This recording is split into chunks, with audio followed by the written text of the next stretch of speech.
পরকীয়ার জেরে স্ত্রীকে হত্যার অভিযোগ উঠেছে স্বামী ও শ্বশুরবাড়ির লোকজনের বিরুদ্ধে। পরে ঢাকা থেকে মরদেহ অ্যাম্বুলেন্সে করে শ্বশুরবাড়িতে রেখে পালিয়ে যায় স্বামী আরিফ।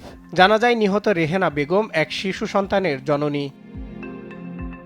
ঝালকাঠির রাজাপুর উপজেলার শুক্তাগড় ইউনিয়নের সাংগড় গ্রামের শহীদ হাওলাদারের মেয়ে রেহানা বেগমকে দীর্ঘদিন ধরে নির্যাতন করতেন তার স্বামী আরিফ, এমনই অভিযোগ পরিবারের। কয়েকদিন আগে রেহানার মা ঢাকায় গিয়ে মেয়েকে বাড়িতে নিয়ে আসতে চাইলেও সংসার ভাঙবে এই আশঙ্কায় বাড়িতে যেতে অস্বীকৃতি জানান রেহেনা।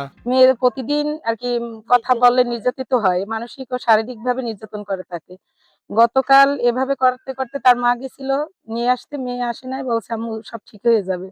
গতকালকে দুপুর 2টা নাগাদ ছেলে রেখে আর কি অ্যাম্বুলেন্স রাখার সাথে সাথে ছেলে এখান থেকে উধাও, তার আর খুঁজে পাওয়া যাচ্ছে না। আমরা গোসল করাতে নিয়ে আসি, তখন দেখি যে মেয়ের সমস্ত শরীরে আঘাত, যেমন মাথায় অনেক আর কি ব্লিডিং হচ্ছে, মাথার পিছন সাইড সব জায়গায় স্পট। তাহলে এটা কি স্বাভাবিক কোনো মৃত্যু? নির্যাতনের মৃত্যু। আমরা চাই এই মেয়ের বিচার, এই হত্যার বিচার চাই, আমরা এর ফাঁসি চাই। শুক্রবার সকালে হঠাৎ একটি অ্যাম্বুলেন্সে করে স্ত্রীর মরদেহ শ্বশুরবাড়িতে রেখে পালিয়ে যায় আরিফ। এতে পরিবারে নেমে আসে শোকের ছায়া। তবে তাদের দাবি, গোসলের সময় রেহেনার গলা, হাত ও পিঠে নির্যাতনের স্পষ্ট দাগ দেখা যায়। স্ত্রী হয়তো বাদে আরো মাঝে টুকটাক ঝামেলা ছিল। তার মামা ছিল ঢাকায়, মামাকে ওই ছেলে ফোন করছে জামাই, যে মামা এইভাবে রেহেনা অসুস্থ হয়ে পড়েছে, রেহেনার কোনো পার্স পাওয়া যাইতেছে না। এমন কি সমস্যা হয়েছে, পার্স পাওয়া যাবে না এমন অবস্থা। ওর মামা আবার ফোন দিল, রেহেনার কি অবস্থা, কয় না রেহেনা সুস্থ, আপনি বাসায় আসেন। বাসায় আসার পরে দেখে যে রেহেনা ডেড। পিছনের মাথা হয়তো বা হামার জাতীয় কিছু, লোহার জাতীয় কিছু দিয়া তার মাথায় এমন ভাবে আঘাত করা হয়েছে যেন এক আঙ্গুল ঢুকে যায়।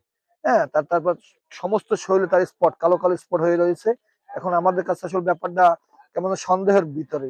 এ বিষয়ে রাজাপুর থানার ভারপ্রাপ্ত কর্মকর্তা নজরুল ইসলাম জানান, ময়না তদন্তের রিপোর্ট পাওয়ার পর জানা যাবে মৃত্যুর সঠিক কারণ। এ বিষয়ে আইনানুগ ব্যবস্থা নেওয়া হবে।